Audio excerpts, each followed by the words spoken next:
tomorrow to amend the Registration of Electors Act. In news from the region, Venezuela and Antigua and Barbuda discuss regional security.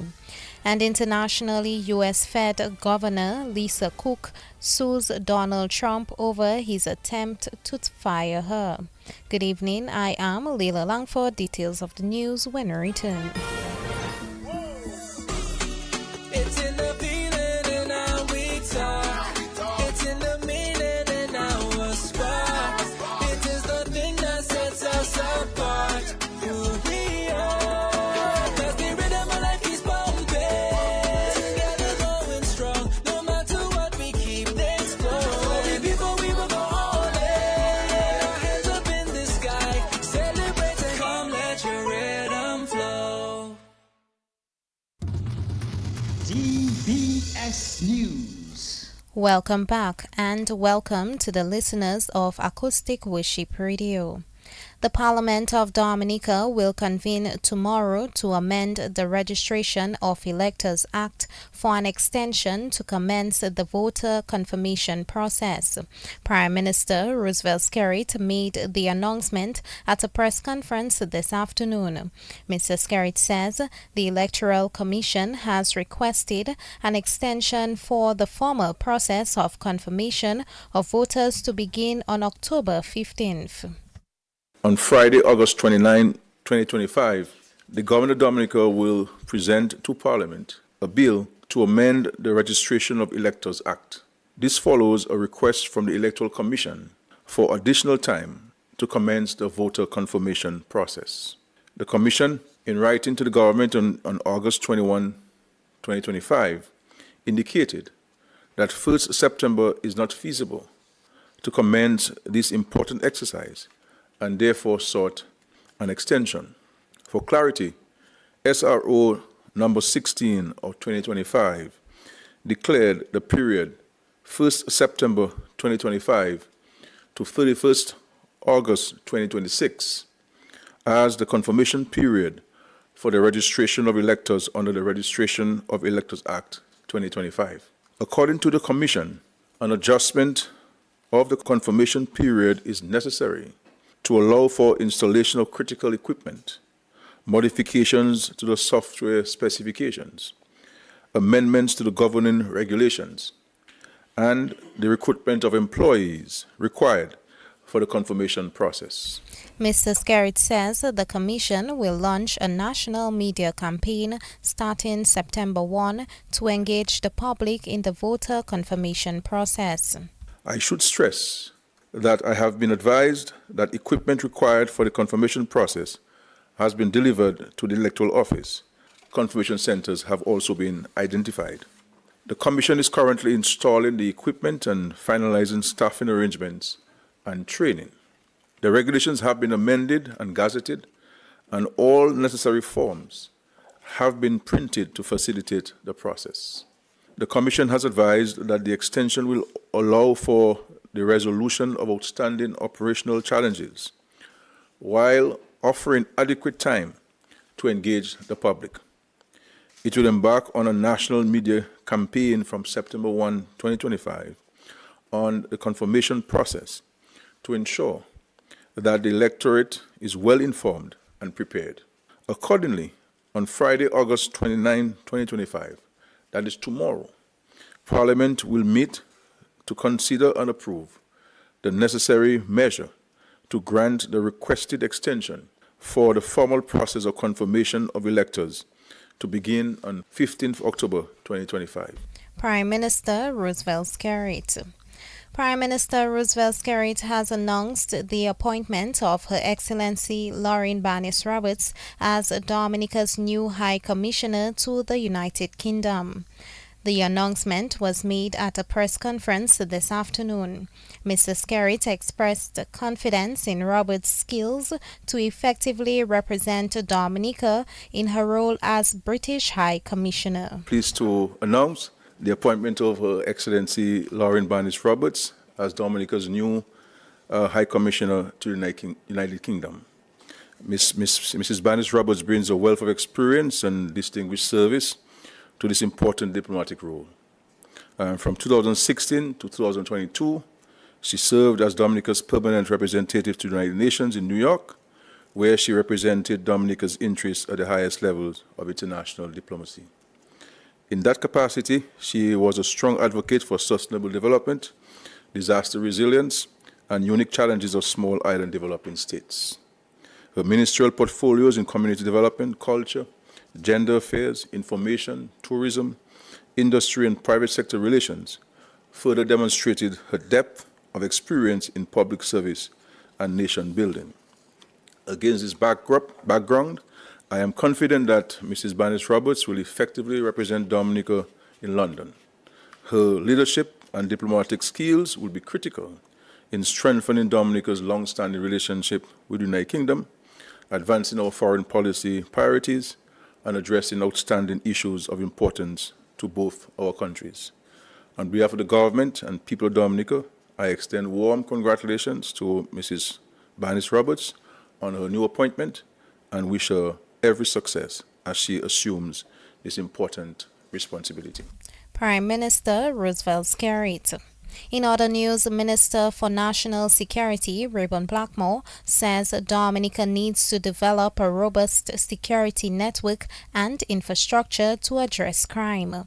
He made the announcement during the launch of the Cybersecurity and Cybercrime Public Awareness Campaign at the Goodwill Parish Hall this morning.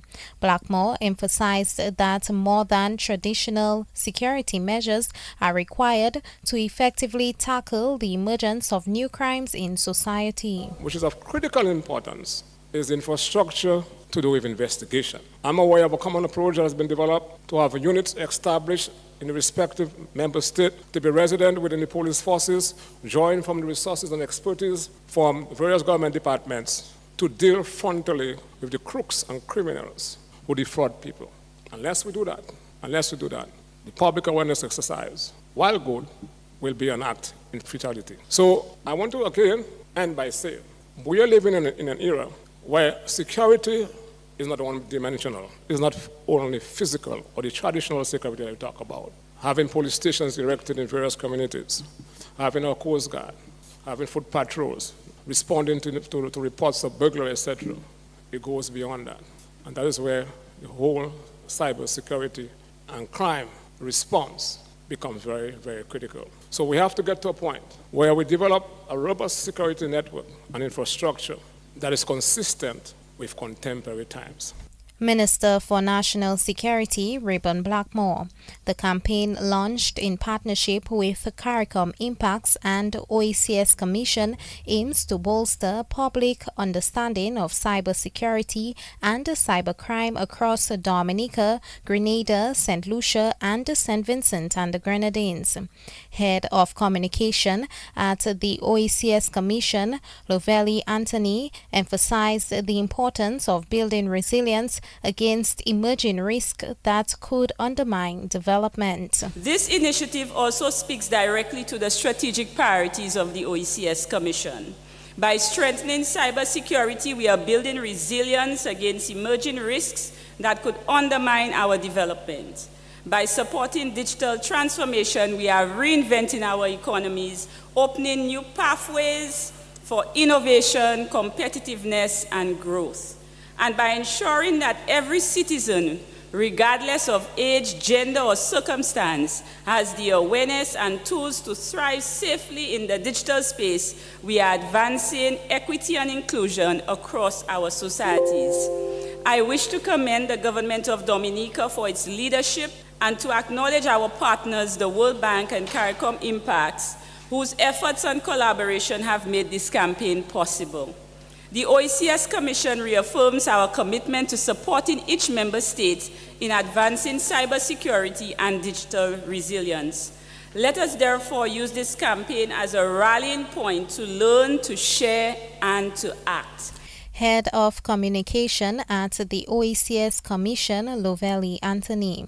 The Cybersecurity and Cybercrime Public Awareness Campaign is being supported by the World Bank-funded Caribbean Digital Transformation Project.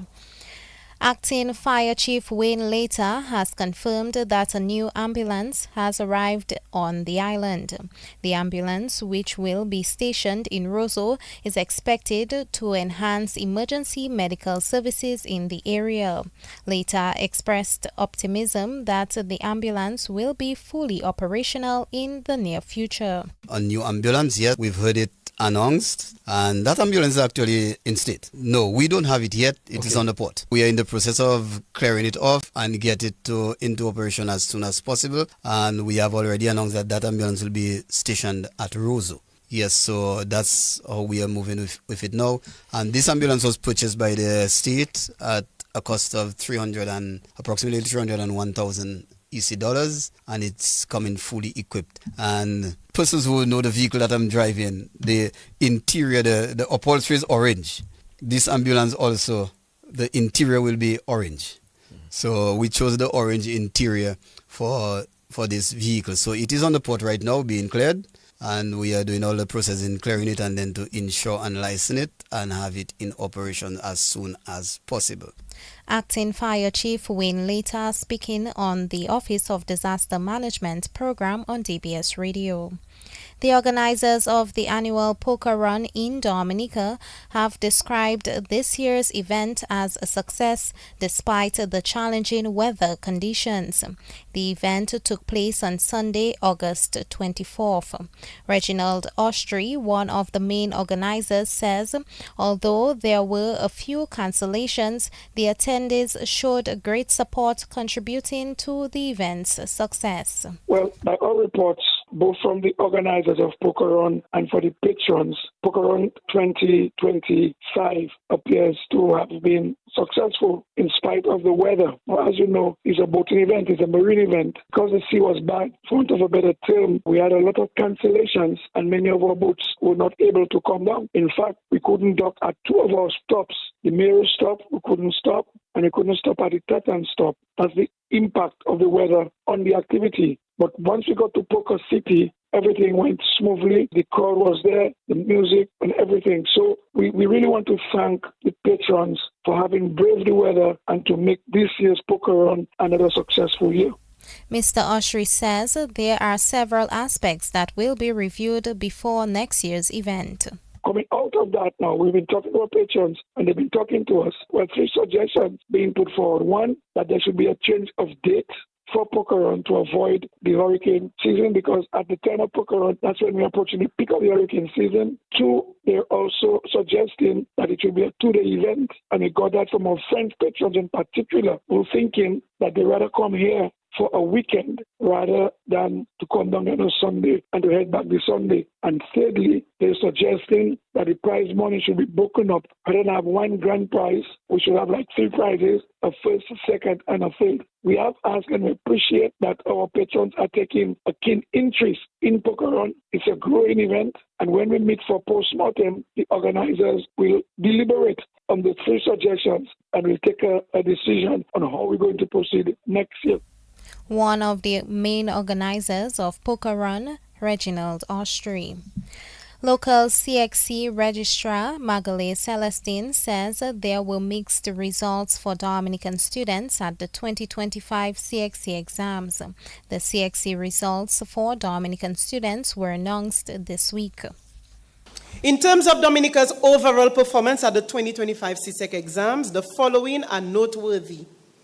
204 candidates, or 30%, passed 5 or more subjects, including mathematics and English A. That's 3% less than 2024. 376 candidates, or 54%, passed 5 or more subjects with grades 1, 2, or 3 in either mathematics and or English A.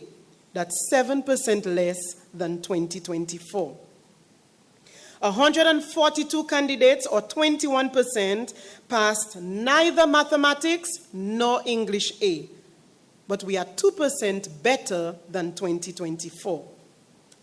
256 candidates, or 37%, passed less than 5 subjects in total with either grades 1, 2, or 3, and that's 7% more than 2024. 43 candidates, or 6%, left school, unfortunately, with 0 subjects. And that represents 30 of our males and 13 females. And we are just 1% better than 2024. In total, 41 students, 13 males and 28 females, from 12 out of our 14 secondary schools and 1 private school obtained 6 or more grade 1s in the 2025 CSEC exams based on the preliminary results.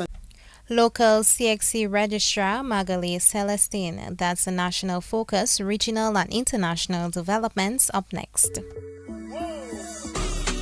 It's in the feeling and how we talk. It's in the meaning and our spark. It is the thing that sets us apart. Who we are. 'Cause the rhythm of life is bumping. Together going strong. No matter what, we keep things flowing. Before we will go all in. Our hands up in the sky. Celebrate and come, let your rhythm flow. DBS News. In news from the region, the Prime Minister of Antigua and Barbuda, Gaston Brown, has held a meeting with Venezuela's Minister of Foreign Affairs, Yav Gil, to discuss regional stability and security concerns. Officials described the discussions as constructive, focusing on the current geopolitical situation in the Caribbean and Latin America. The leaders examined various threats they say could undermine the peace and security of their nations. No specific arrangements were announced following the talks, but both sides emphasized the importance of collaboration in addressing shared challenges in the region. And internationally, Federal Reserve Governor Lisa Cook has sued President Donald Trump over his attempt to fire her, setting up a potential legal battle with implications for the U.S. Central Bank's autonomy. Cook has asked the court to declare Trump's firing order unlawful and void, and also named Fed Chairman Jerome Powell as defendant. Trump has said there was sufficient reason to believe Cook had made false statements on her mortgage and cited constitutional powers, which he said allowed him to remove her. Cook previously said that no cause exists under the law to slack her. The president has put increasing pressure on the Fed over what he sees as an unwillingness to lower interest rates. That's news, the DBS Evening Sports Report. Up next. Covering the nation and beyond. DBS Sports Report. Flow's prepaid customers can now unlock big bonus rewards like bonus data, prizes, and more every time you activate a 3-day prepaid plan or larger. Activate a plan, then scratch to reveal your bonus data. Plus, get points for extra prizes. The more you activate, the more bonus data and prizes you can win. Get in on the big bonus rewards when you activate a prepaid plan. Dial *129# or visit topupflow.com to activate a plan today. Welcome to the DBS Evening Sports Report. Olympic gold medalist Thea Lafogatson produced a season best, but it was not enough for a top 3 finish in the women's triple jump finals at Zurich Diamond League Games on Thursday. Lafogatson needed a big jump on her final attempt to crack into the top 3, and she recorded a best jump for the year. However, it landed her in 4th place. She jumped 14.04 meters on her first attempt before getting 14.36 meters on attempt number 2. She followed that up with a jump of 14.25 meters on attempt number 3 before suffering a setback on her fourth attempt, jumping only 13.81 meters. Her fifth attempt went to 14.35 meters. Thea, needing to jump 14.65 meters on her final attempt to secure third place, put in her best jump for the year on her final attempt. She recorded 14.62 meters to finish in fourth place. The event was won by Yanis Hernandez Perez with a jump of 14.91 meters. Liadagmis Poveria of Cuba was second with a jump of 14.72 meters, and Velasaco of Cuba was third with a jump of 14.65 meters. The struggles for the national netball team continued this morning as they suffered yet another defeat at the 5th ECCB International Netball Series in Grenada. Dominica suffered their fourth defeat of the tournament, going down to the Cayman Islands. Dominica went down 58-43. The national netball team has found the going tough in Grenada with just one win so far out of 5 matches played. Dominica will play Antigua in their next match at 7 p.m. tonight.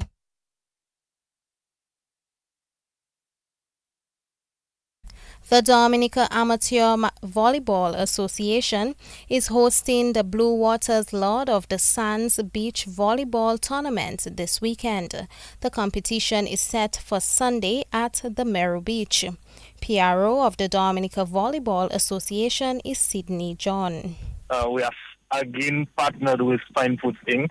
this time to have the Blue Waters Lord of the Sands Beach Volleyball Tournament this Sunday at Mero Beach. So we inviting people to come down to Mero at 11 a.m. to enjoy some quality beach volleyball action. It's the Lord of the Sands, Blue Waters Lord of the Sands. We have the women's competition and the men's competition happening at the same time. We want to piggyback off our success in beach volleyball recently and, entertain the public locally and as well try to scout for some new talent to come into the sport. So we can push some other people to go out and represent Dominica at that level, but we will not know unless we, give them the experience here and we can see what they have and what we can develop. So beach volleyball is made up of two players. You only have 2 people, no subs, and you play on the sand. 2 people, no subs, just making that clear. PRO of the Dominica Volleyball Association, Sydney John. President of the Dominica Boxing Association, Job Joseph, is hoping that the association can build on the success from the recently held boxing officials workshop. Joseph says he was impressed by the turnout and is hoping that the officials can take the next step, which is international certification. He says there is need for certified boxing officials in Dominica. Well, if you build in a castle or house, you need to build block after another. You got to build block one after the other until you get what you want. Now, the good thing is they start as national officials. The other step will be get the WB to get involved and send facilitators that they could do other courses and develop their skills from where they are. But Mr. Fadul, is the only referee in Dominica, and he's also a level 1 referee. So he himself needs to get into it so he can improve, and he could be the example for them. Because, a good boxer like to watch another good boxer. Likewise, an official like to have somebody they can copy on and be better than what they are. So I think the next move is to get whole boxing involved in it to help our coaches to develop. President of the Dominica Boxing Association, Job Joseph. Zach Bastier put the Dr. Daru Pishley Sports Club Falcons on his back as he got a game-high 45 points as the Falcons edged out the West Coast Ballers 80-79 in overtime as matches continued last night in the DBS Division 1 League. Karim Daniel also got 14 and Komari Telemark added 70, or that's 11 for the Falcons, while for the West Coast Ballers, Dean Vidal had 24 and Sharon Vidal 17 points. With the win, the Falcons are now the only unbeaten team in the Division 1 League. The Falcons now top the points table with 7 wins. Meantime, in the other Division 1 match, the Dennis Charles Pemberton Seahawks beat the Perkins Pizza 767 Sports Club Young Ballers 52-44. Kian Stern Peters had 17 and Clem Nicholas 14 for the Seahawks, while Andel Olivachi had 24 for the Perkins Pizza Young Ballers. The league continues tonight with Detroit Blazers taking on the Canfield Tigers at 7 p.m.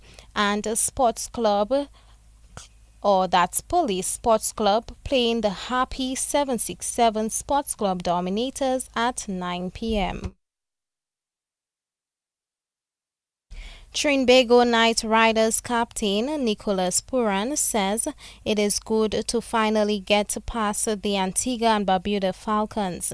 The Knight Riders picked up their first win in 3 matches against the Falcons, beating them by 8 wickets as the Republic Bank CPL continued last night. Antigua took first knock and reached 146 for 7 in their 20 overs. Joel Andrew made 40 and Imad Yassim 37 not out. Mohamed Amir took 3 for 22 and Akil Hossein 2 for 25 and Andrew Russell 2 for 23. The Knight Riders got 152 for 2 in 18.4 overs. Kati made 60 and Alex Hills 55 not out. The Knight Riders won by 8 wickets. First of all, I want to Jesus all praise and thanks. It feels good to win, definitely against Antigua. They have gotten the best of us in the last 3 encounters before this. And we're just really happy we could have put in a perfect performance like this today. New opening pair with the ball. Interesting to see Amir and Ali Khan worked beautifully. Were they planned specifically for the Falcons? No, we didn't plan anything specific for them. I think Amir was superb today in that first over, and obviously he led the way for us. Ali Khan first game, we tried to give him the new ball, see if he could get something out of the track, and obviously Akil, Sunil, they all came and bowled brilliantly, especially Russell in the middle and dead there. Yeah, it was a really blockbuster all-round performance from your team. What stands out for you most? The discipline. For me, most important is our attitude and our discipline. We know we're not going to turn up in this tournament and blast teams out. We're going to work. We have to work really hard. CPL is a really difficult tournament. There's a lot of quality players, really good local players as well. And we have our work cut out for us. And in order for us to continue to move forward in this tournament, we need to all come together and do our jobs. Trinbago Knight Riders captain Nicholas Puran. Tonight, it's the St. Lucia Kings taking on the St. Kitts and Nevis Patriots at 7 p.m. The first annual Hummingbird Youth 3-on-3 Summer Basketball Tournament is set to get underway in September at the Windsor Park. Coordinator of the tournament, Francis Antoine, says the competition will provide an opportunity for young basketballers to showcase their skills. He says some decisions have been taken to encourage the participation of as many players as possible. Registration fee has been waived and will be free for this year. Registration has been extended to Monday, September the 1st. The Youth 3-on-3 Summer Basketball Tournament has also been moved to September 1st to the 6th, 2025. The program is being sponsored by myself, Francis Antoine, the Windsor Park Sports Stadium, and the Dominica Sports Division via Ministry of Education, Youth, Sports and Culture. I'm hoping both male and female between the ages of 9 to 19 can come out and take advantage of this opportunity and display their skills and talent on the basketball hard court at the Windsor Park Stadium for the Hornbird Youth Free-on-Free Summer Basketball Tournament. Coordinator of the first annual Hummingbird Youth 3-on-3 Summer Basketball Tournament, Francis Antoine. That's how we end the DBS Evening Sports Report and news. On behalf of the News and Sports Departments and our link person, DJ Halo Boy, I am Leila Langford saying good evening.